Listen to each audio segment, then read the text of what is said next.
Finally আমি আপনাদের মাঝে নতুন একটি ব্লগ নিয়ে আসলাম। ব্লগটা হচ্ছে আমি বনপাড়া বাজারে যাচ্ছিলাম, বাট আমার একটু ওষুধের দরকার ছিল, বাট এর জন্য আমি যাচ্ছিলাম।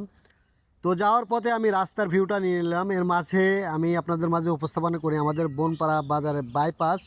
প্রথম বাইপাসটি পড়বে আমাদের। এই বাইপাসটি দেখতে অনেক সুন্দর ও দারুণ। আমি গাড়ির উপর থেকে ভালো করে আমি আপনাদের মাঝে উপস্থাপনা করতে পারলাম না, তবুও যতটুকু চেষ্টা করার ততটুকু করলাম। আর বিশেষ করে আমি কিন্তু সোজা রোড হয়ে চলে যাব কুষ্টিয়ার দিকে, আমাদের বনপাড়া বাজার ধরে। তো আমি যাওয়ার পথেই আমি অনেকটা লং ভিডিও হয়ে যাবে, গোটাটা আমি ধরলাম না। আজকে আমাদের হাটের দিন না, বিশেষ করে হাটের দিন আমাদের মঙ্গলবার এবং শনিবার। আর এই যে পল্লী বিদ্যুৎটা দেখতে পাচ্ছেন, পল্লী বিদ্যুতের ওয়েদারটা কিন্তু আরও সুন্দর আমাদের বনপাড়া বাজার। আমাদের শহর বলে বলছি না, অনেক অনেক শহর আছে আরও সুন্দর, কিন্তু আমাদেরটা অতটা নাও সুন্দর হতে পারে।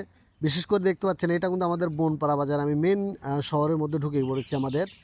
আর আমি আরেকটা বিষয় বলি, এটা আমাদের পুরো গেট। আর পুরো গেটের থেকে আমি চলে যাব পশ্চিম পাশে ওষুধ কেনার জন্য। বাট সম্পূর্ণ ওষুধের দোকানগুলো আমাদের পশ্চিম পাশে ধরে।